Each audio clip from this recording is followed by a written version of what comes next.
We choose to go to the moon in this decade and do the other things, not because they are easy, but because they are hard. 3, 2, 1, 0. All engine running. Liftoff. We have a liftoff.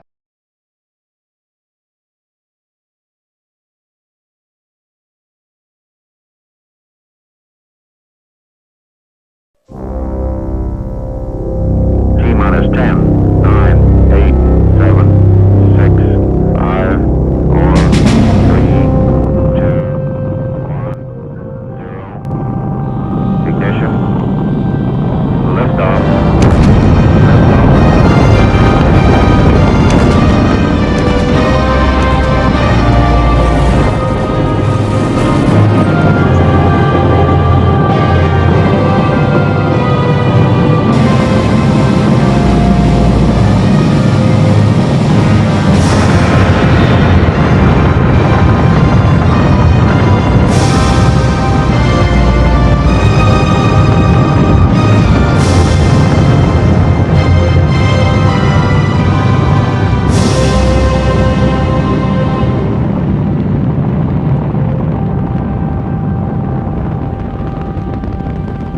Throughout the 1960s, the fire of the Saturn V rockets on the Apollo missions ignited the imagination of the entire world.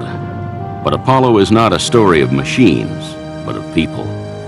The men who went to the moon were test pilots mostly, and some aeronautical engineers. They were ordinary people doing an extraordinary job. But they all shared the sense of adventure and determination to achieve the seemingly impossible, and a willingness to push themselves to the absolute limit, to the very edge of human experience. Much has been said and written about the Apollo astronauts. They remain a unique breed, a handful of heroes with a special place in the history of the last millennium.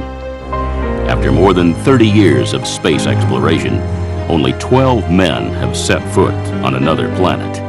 This, in their own words, is their story.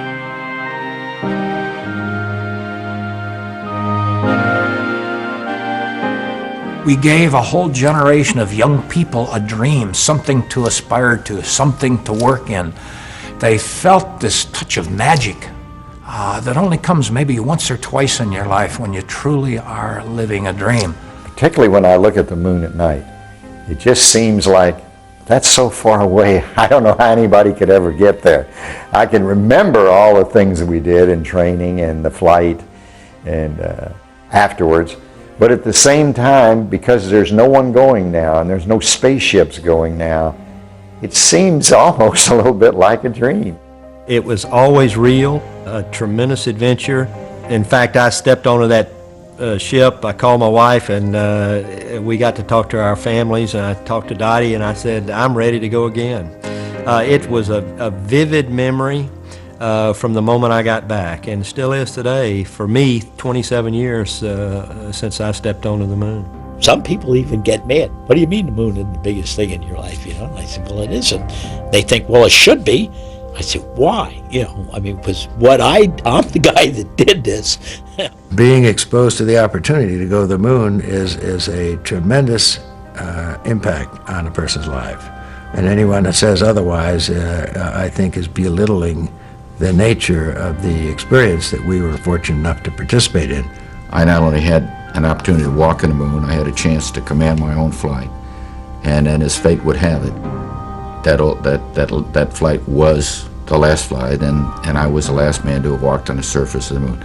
I couldn't have anticipated it, I couldn't have predicted it, I couldn't have asked for it, but you know, I've got to be the luckiest human being in the world.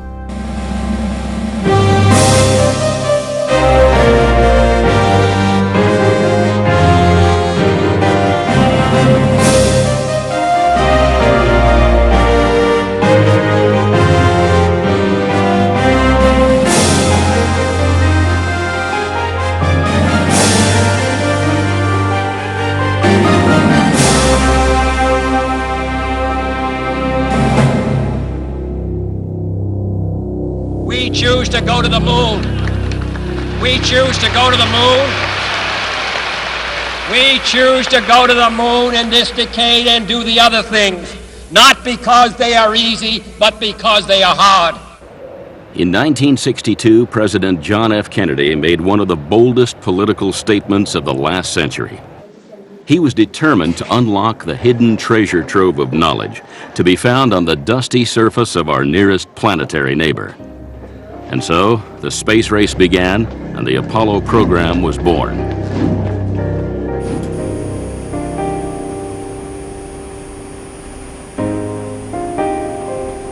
But later that year, America watched in horror as Russia launched the first man into space, Yuri Gagarin.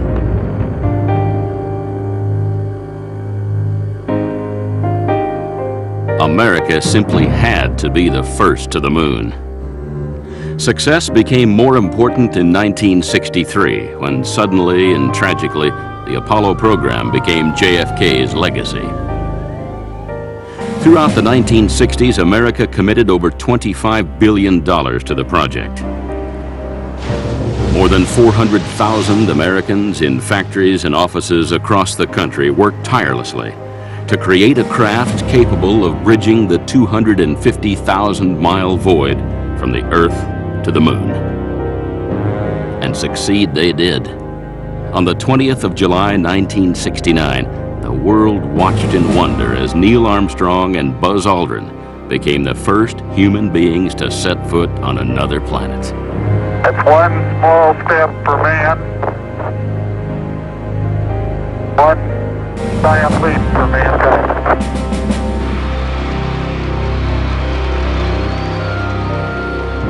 Over the next 3.5 years, 10 more astronauts would walk on the moon, eventually spending up to 3 days on the surface, exploring the lunar valleys and mountains. There is orange soil. I'll hold it till I see it. I've stirred it up with my feet. Hey, it is! I can see it from here. It's orange. The entire program was one of the greatest human endeavors in the history of mankind. But it wasn't just a human endeavor of a few guys who had the chance to walk in space or call the moon their home. It was a human endeavor of the thousands and thousands of people who were committed to do something that most people thought couldn't be done. I mean, when Kennedy said we're going to go to the moon, there were a lot of people around who just thought it wasn't possible. And these people reached down deep, if you will, in their gut and reached out further, and it was their endeavor and their effort and their commitment that allowed us to go to the moon. In 1967, preparations were well underway on the Apollo program. The scientists labored long and hard on how to land a manned craft on the moon. Despite their best efforts, the specter of disaster was never far away. Pete, go ahead. That's gone. And away we That's gone. An astronaut corps had been chosen for the mission, and they were being put through a tortuous regime of physical and mental tests designed to push them to the limit of human endurance. They had to be tougher, fitter, and smarter than any pilot in history. Now all of a sudden you realize, you look around, I am one of these guys. I'm walking the halls with Alan Shepard and John Glenn and Deke Slayton. I'm expected to compete at a higher level.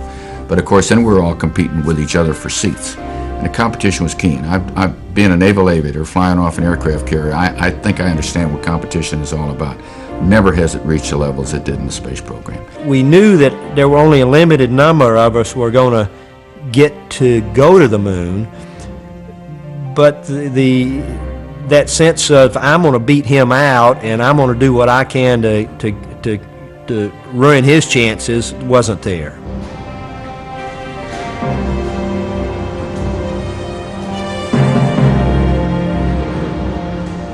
The strange thing about the build-up for me was the fact that there was so much to learn. You had to learn how to fly 2 spaceships, really. I mean, there was so much to learn that I began to say about 6 months prior to flight, I have as much in my head as I can keep. I better not learn things that are not important. I can remember having to go to some event that didn't have anything to do with the mission. I would go and I would say to myself, pay attention enough to be friendly, but don't remember anybody's name. Don't remember their face, because I always felt like if I just learned any of that, which was useless information as far as on the mission, some useful information would pop out the other side. So I'd go to these things and it'd be over, and I'd always congratulate myself when I walked away and say, I don't remember a thing about that. The risks in this business are very high, so you do your job because you love it. Everything we needed to go to the moon with, we had to create. And this absolute joy of creation was just a marvelous thing to behold. Everybody was just trying to do the best job they could. There was so much stuff to work on, you couldn't even know where to begin. When you got a job to do, there was just an infinite number of problems you had to solve in real time, because the operators were interfacing with the engineers who were building equipment, and sometimes it wasn't very user-friendly, and you had to get in there and make adjustments and stuff like that. And that's a normal part of being a test pilot. That kind of dedication, motivation, and willingness to work together, which came out of Apollo, was extraordinarily important to its success. In fact, it was critical to its success. You could not buy that kind of motivation, that kind of interest and dedication with the salaries that were paid. You just couldn't do it. They were there working their 16-hour days, 8-day weeks, damaging family relationships in too many cases, because they believed that this should be done. Early on, we were afraid to divulge any of our inner feelings to each other. We were too macho, this is a business. We're not going to share some of our inner feelings and thoughts. We share them with other people, but we never really shared them with each other. Occasionally you feel excitement and anticipation and exhilaration, but I wouldn't ever classify anything I felt as fear. I have a feeling, and all the, I think, crews felt this way, that if something happened, we'd take care of it, we'd work it out. And that was just the kind of confidence that we went into these missions with. We all had a healthy respect for what we were doing, and anybody tell you he wasn't excited is not telling you the truth, I don't think.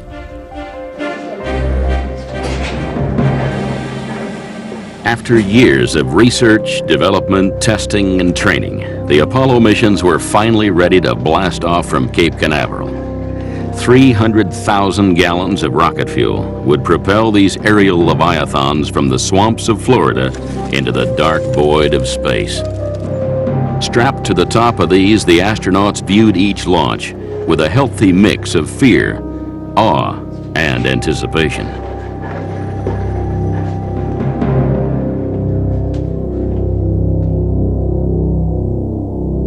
I personally thought that the chance of total mission failure and fatality was about 1 in 3. That the chance of not being killed but not making it around the moon as advertised was another 1 in 3, and the chances of a completely successful mission was 1 in 3. And those were, I thought, pretty good odds, given the importance of it. I was willing to risk my life. My wife, in my view, actually took the biggest risk because we couldn't get life insurance, and she had 5 kids, and here was Dad shooting off to the moon on a rocket, maybe or maybe not coming back.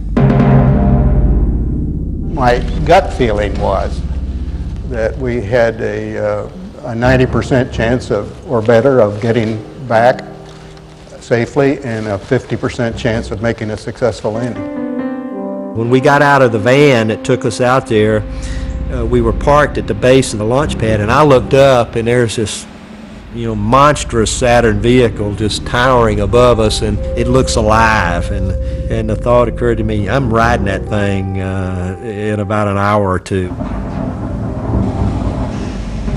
Then we took the elevator up, and I remember walking across the catwalk and just impressed with the excitement, the adrenaline that was flowing, and with the anticipation of today's the day. Just walking out on the big arm, looking down 365 feet at this big beast of a rocket down there giving off vapors, convinced me that it was a serious event.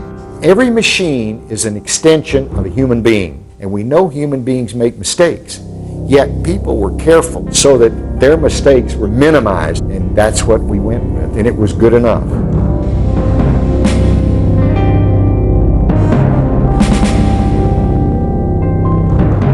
Everybody has a totally different attitude around you. The crew support people are just acting differently. Although it still seems to be part of the training to a great degree, it is starting to look very different.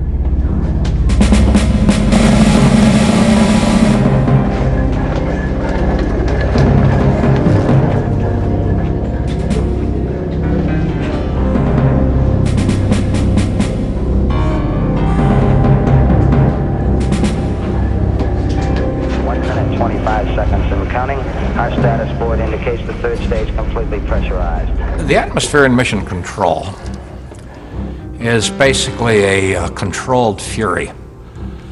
These were young people standing on the edge of a diving board ready to go in. Our average age at the time of the lunar landings was 26 years old.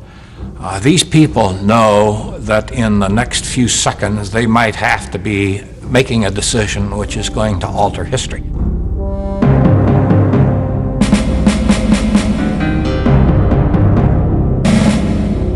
I was at peace with myself and the situation. Actually, I fell asleep briefly prior to the launch. I remember being waked up, Alan Shepard say, "Hey guys, let's go. Wake up, Mitch." And so we're pretty relaxed. We were tired, but we were relaxed and ready to go. T-minus 25 seconds. 20 seconds and counting. You start to hear noises in the launch vehicle that you've never heard before, particularly as you approach 30 seconds before launch. This huge Saturn V rocket starts to come alive, almost like an animal. Ignition sequence start. Launch commit, go.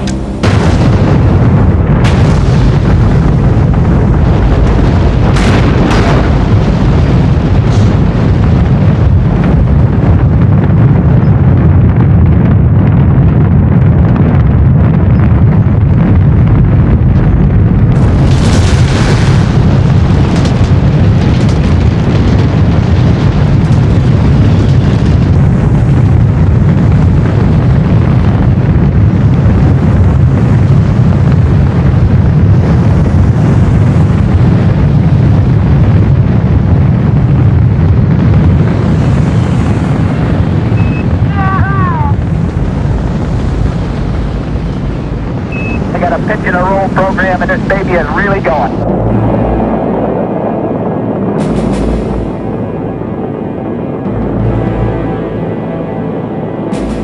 My heartbeat got up to 144 per minute. I found out later at liftoff, and so you can tell I was pumped. I was ready. I was really excited. It was surprisingly violent. It was like literally being heaved about like a rat in the jaws of a giant terrier. And I said to myself, well, here's the first thing that's happened and we didn't simulate it. How many other things are going to happen that we hadn't simulated? I understand it was a spectacular launch. I wish I could have seen it, but I'm glad I didn't.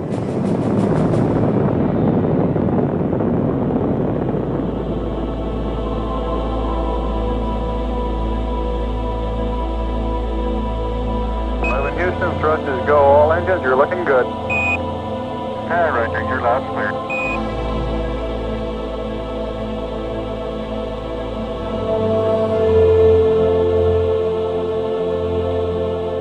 When you head out to the moon, when you accelerate to 17,000 miles an hour and you look back over your shoulder and you see that horizon, which is slightly curved in Earth orbit, curve around upon itself and form something that is very strange and yet very familiar, and realize that you're not flying around anything. You're looking across oceans and you're watching a world turn on an axis you can't see, a world that grows smaller very, very quickly at first until you get to the point where you can literally cover up your identity with nothing bigger than your thumb. You can blot out your whole existence with something the size of the palm of your hand.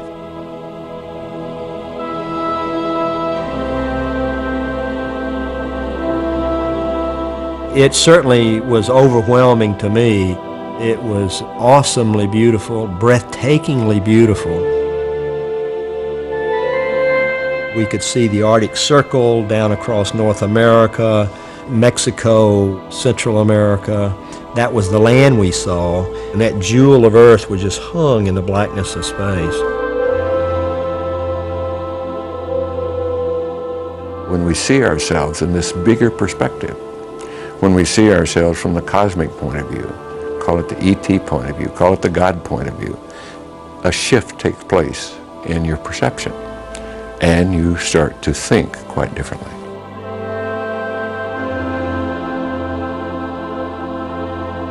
Maybe it was when I saw the Earth squeeze down for the first time, and I had this horrible feeling in the pit of my stomach that I felt like I had an erasable memory.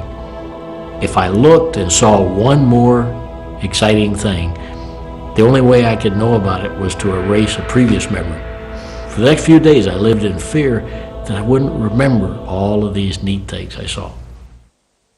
Booster reports the thrust looks good on the S4B. This burn was initiated at an altitude of about 97 nautical miles above Earth. When finished, the spacecraft will be at about 150 miles above Earth and on its way to the moon, some 213,000 nautical miles away. I set time aside, even put it in my flight plan, to look out the window and be aware I didn't see any difference. I didn't feel anything on the lunar mission that was different from flying in an airplane or going out camping. This transmission is coming to you approximately halfway between the moon and the Earth. We've been 31 hours, about 20 minutes into flight. We have about less than 40 hours left to go to the moon. The horizon and the lighting conditions and the scene out the window, it was remarkable, but we knew we were there in an unusual place. America, Houston, this is America. You can breathe easier. America has arrived on station for the challenge ahead. This is Apollo Control, 89 hours, 15 minutes ground elapsed time on the start of the first lunar orbit. Okay, I got the landing site. We're right over the top of it. And the scarp is fantastically detailed. Can you see in there, Gene? By now, this is the first time that the moon is looking big. And there was this unbelievable sight of all these craters. We all look at it and say, gee, look at that, wow. Because it looked like flying over snow-covered terrain where you could see the features, but with the soft toning of the snow taking out the sharp lines. You could fly around the moon and you look down at it, you can count its craters, you can do these things, you can ooh and ah over this, but you're going to always stop and take one quick look because you never get tired of seeing the Earth pop up over the surface of the moon. Everything about leaving the Earth makes you appreciate what's there. The Earth is a very unusual place. Landing a craft on the moon was the most critical and dangerous part of all the Apollo missions. With limited computer guidance, and with only a fraction of the Earth's gravity, the lunar module pilot had to maneuver the craft onto the moon's surface. As we were approaching the time to start the descent to the moon, I gave my controllers a few minute break to go out and relax a bit, go to the restroom, maybe grab a cup of coffee. And then when they came back into the control room, you lock the doors. And when you lock these doors, there are only three outcomes that day. You're either going to land in the moon, you're going to crash, or you're going to abort the mission. Those were the only three outcomes available to myself and a very young team I had. So I felt I had to give them a few words. I had to tell them what I was feeling because I know their guts must have been boiling inside. And this was a very private conversation. It was on a loop that only the controllers in this room here could hear. This sort of gave me the opportunity to say, I trust you, I love you, you're a great team, and I think we got the right stuff to put a man on the moon this day. And then I said, okay, gang, let's go do it. Okay, all flight controllers, go for landing. Retro. Go. Fido. Go. Guidance. Go. Control. Go. Telcom. Go. GNC. Go. Econ. Go. Surgeon. Go. Capcom, we're go for landing. You're a go for landing, over. Get going. We is down among us, Charlie. Roger, I hear you weaving your way up the freeway. I think the final descent to the lunar surface was the highlight of the flight. It was very challenging, a lot of unknowns, and it was, for a pilot, a wonderful experience. Flying that spacecraft down to the surface of the moon was as challenging a flying as I've ever had, compared only to perhaps a night carrier landing aboard an aircraft carrier. It's dynamic, it's noisy, you got an engine firing right underneath you, and then when you do decide where you're going to land and the dust clears and you shut the engine down and you land. Down at 2. Feels good. 20 feet.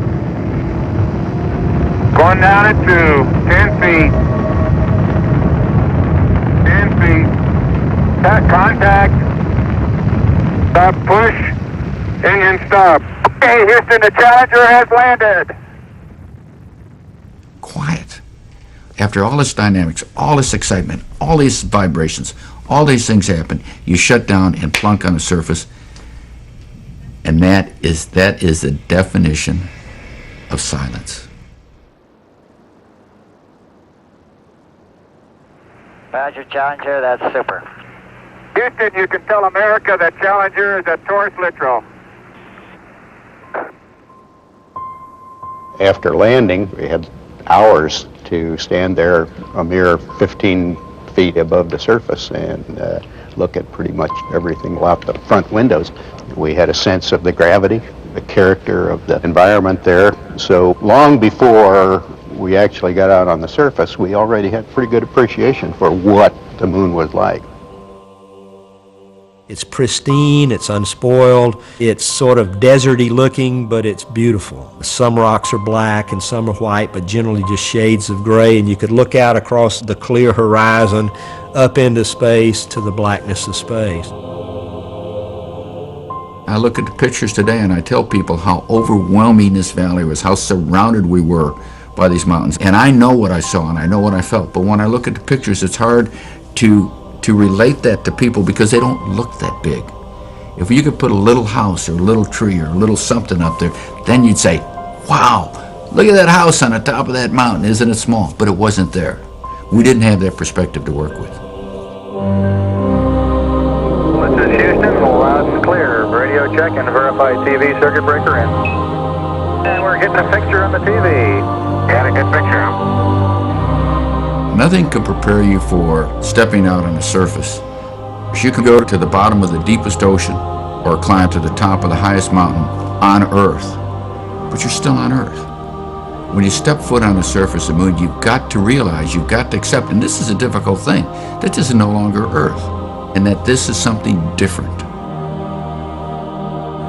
As I stepped onto the moon the very first time, I actually felt right at home. And yet it was also, on the other hand, a very solemn moment in a way, because you're standing there and the thought hits you, I'm standing on the moon.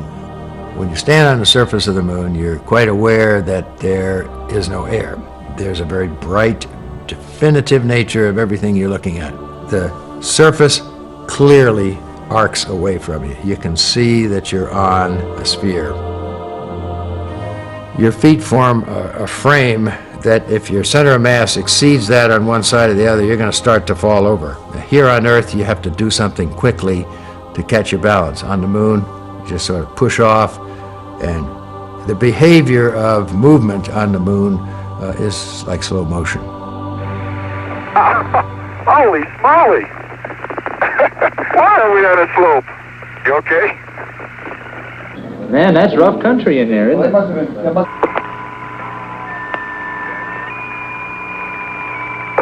Oh, dadgummit. Come on, dude. 1/6 gravity is delightful. You can jump flat-footed on the surface of the moon with a 100-pound sack of Earth rocks in there. You can jump 2 meters flat-footed. You in the pressure suit weigh 360 pounds on Earth. You could barely move, and on the moon, it's just delightful. The feeling I had was the one I had as a little boy. And my mother would put on my long-handle underwear, Then she would put on a sweater, and then a snowsuit, and then gloves and mittens and a hat and earmuffs. And I'd step out in the cold. This bundled up feeling was safe, and it felt good. I felt good running along the moon, and I would say, boy, this is the moon. I'd look up. That's the Earth. It was hard for me to believe that after all these years, I was really on the moon, and that really was everybody else up there on the Earth. And don't forget one in the command module. I would give anything to have landed on the moon. But I would give just about as much for the privilege of flying solo. And the guys that went down there on the ground don't know how exhilarating that was. You know, being by yourself in the quiet of the spacecraft. I had a tape recorder that I was playing music, and I'd sit there in the dark and listen to that and see this unbelievable sight while you're floating. There just are no words to describe that feeling. It was exactly like I'd been there forever.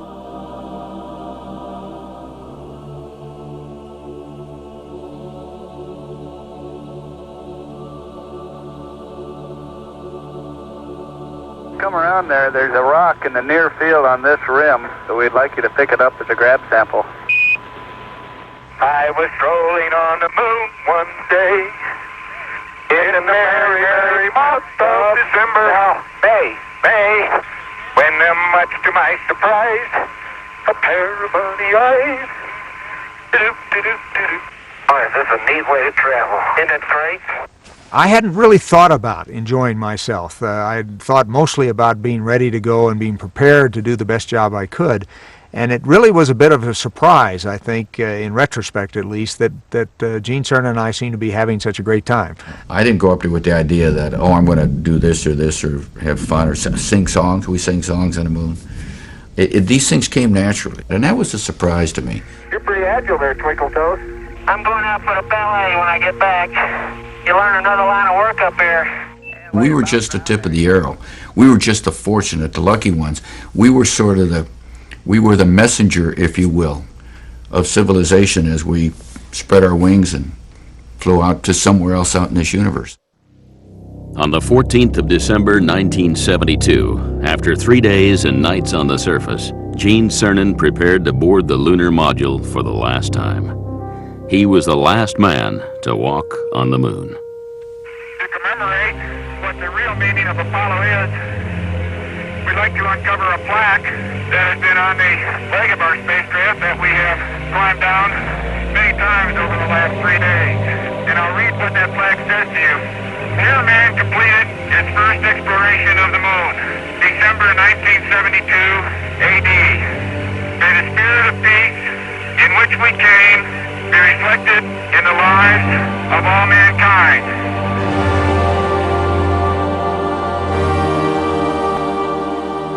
I know it happened. I know how I felt when I started crawling up the ladder and I looked over my shoulder both at the earth and the mountains surrounding our valley and at my last footprints on the surface.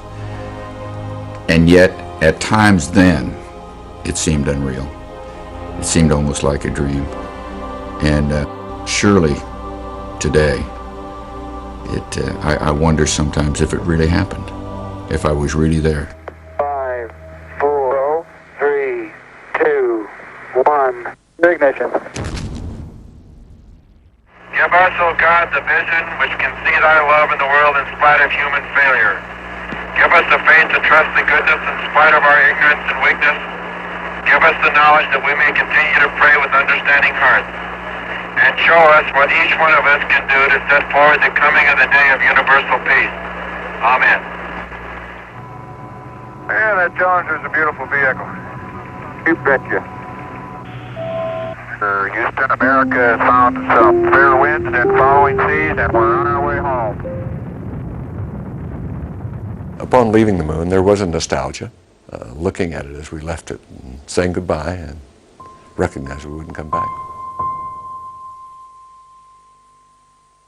Leaving the moon, we're coming home, and the only thing left to do is to do this little EVA. You open the hatch and you go outside. And I looked out there, and there was not a star in sight. There was nothing. It was the most amazing picture. There's nothing here but this silver color on the side of the service module, a handrail, and nothing else.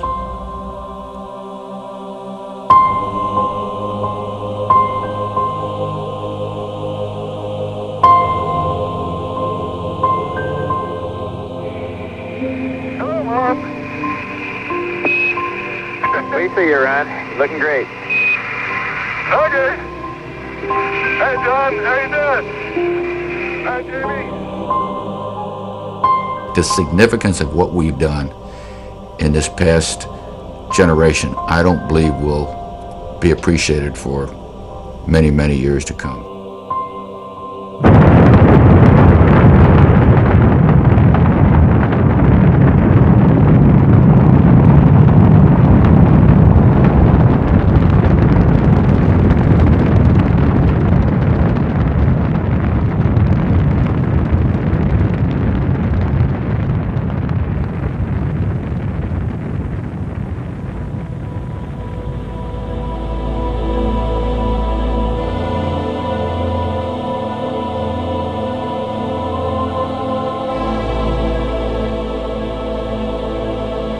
You come home perhaps wanting to be an idealist because you see the world truly without any borders, without any fighting, without any strife.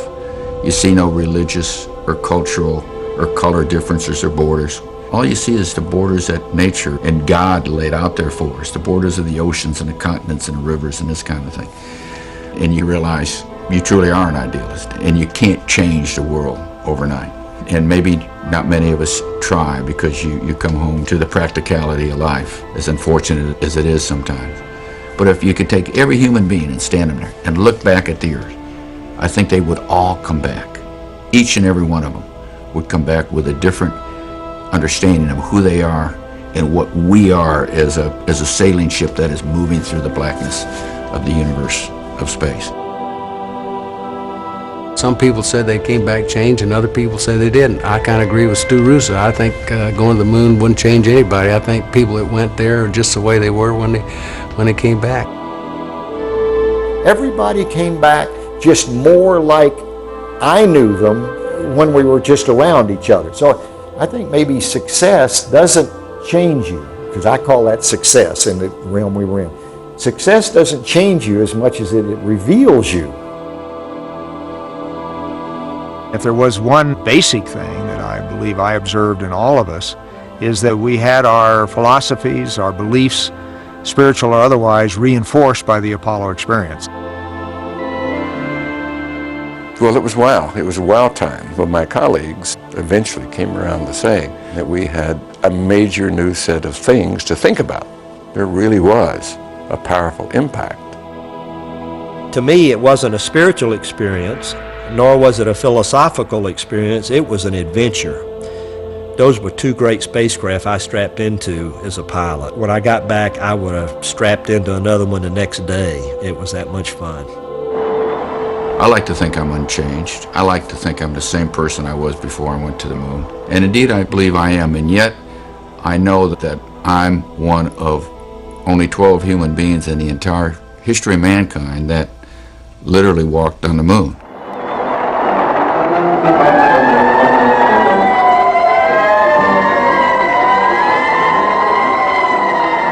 Here you've been focused on this tremendous objective. I'm going to go to the moon, and now finally you're there and it's over.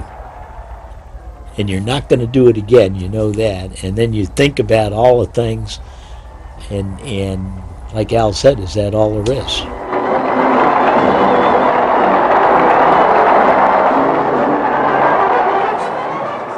The Apollo mission was officially disbanded in 1974. Just 12 men had walked on the moon's surface. The astronauts, along with thousands of technicians, engineers, and scientists, now had to find a new life and come to terms with the enormity of their experience. I believe it was a very difficult transition for virtually everybody in the program. We had been to the moon. We had lived basically a dream that had been given us 9 years earlier. Many of these young people, this was the first time that they had to make a conscious choice. Do I continue working in space, or am I going to do something else? What do you do after you've been to the moon? Some of the young people found the answer and they went on. Other ones didn't find the answer. They left the space program, and I think many years later they look back and feel they made the wrong decision.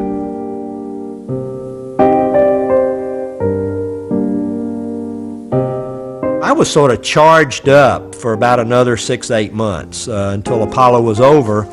And then the thought occurred to me, it's over.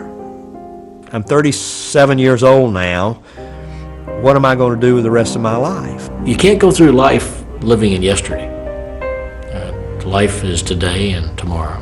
And one, seems to me, one has to appreciate the things that have happened. But you can't live there. The mountain we climbed was pretty steep, pretty tall, and it's tough to find another one.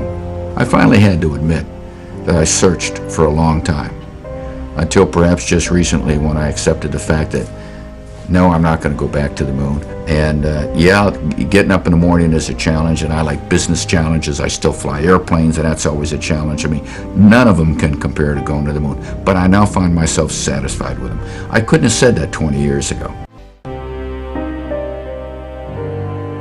Although most are now retired, the Apollo astronauts enjoyed great success once they left the space program.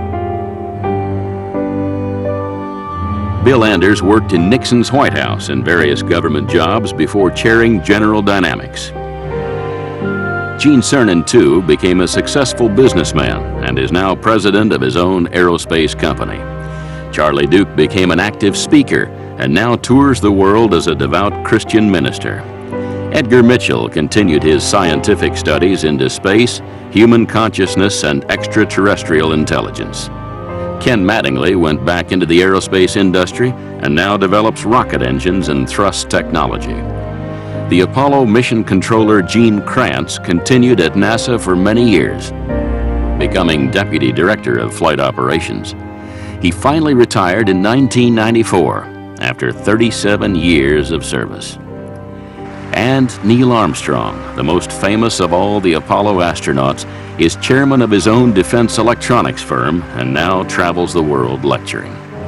The important achievement of Apollo was a demonstration that humanity is not forever chained to this planet, and our visions go rather further than that, and our opportunities are unlimited.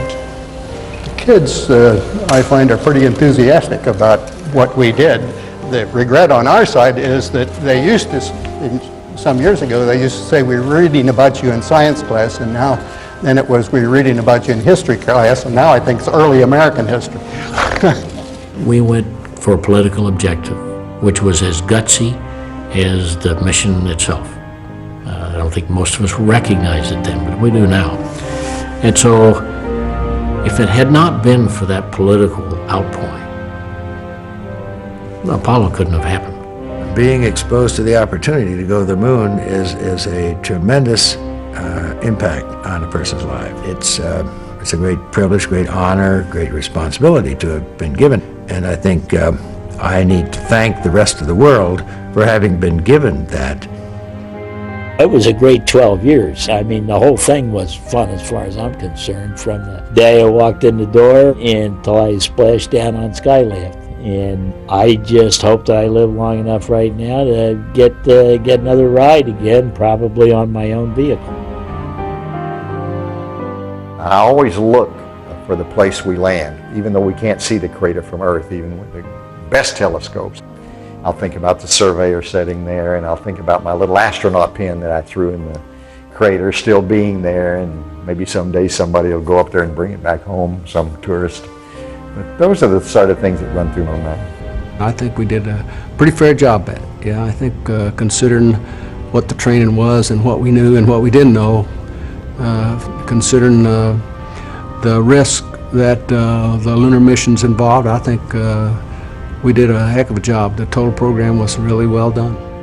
Humbled to have been a part of that, yeah. To have thought I was in the right place at the right time.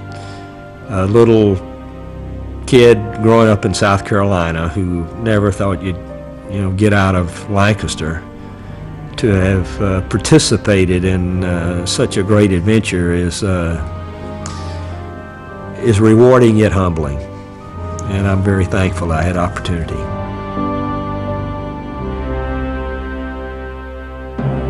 The Apollo missions were said to be the greatest technological achievements of mankind. As the Saturn V rockets lit up our skies, the late 60s and early 70s were a unique time in our history. The feat of sending 6 manned missions onto the surface of the moon, some 250,000 miles from the Earth, was all the more amazing when you consider the technological limitations of the day.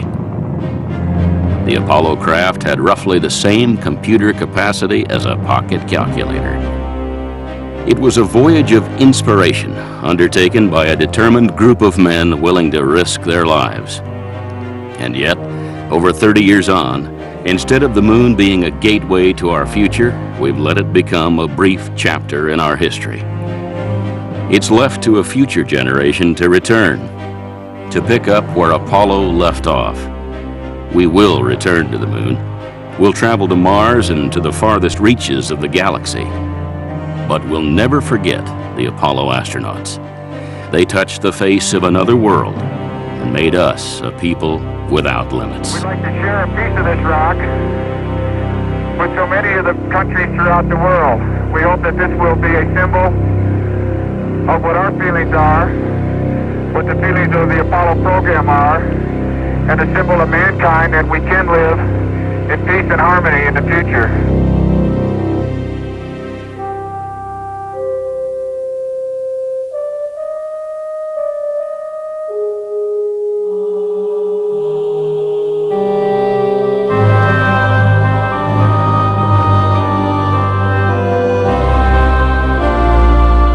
We witness the birth of Silicon Valley tomorrow night at 9.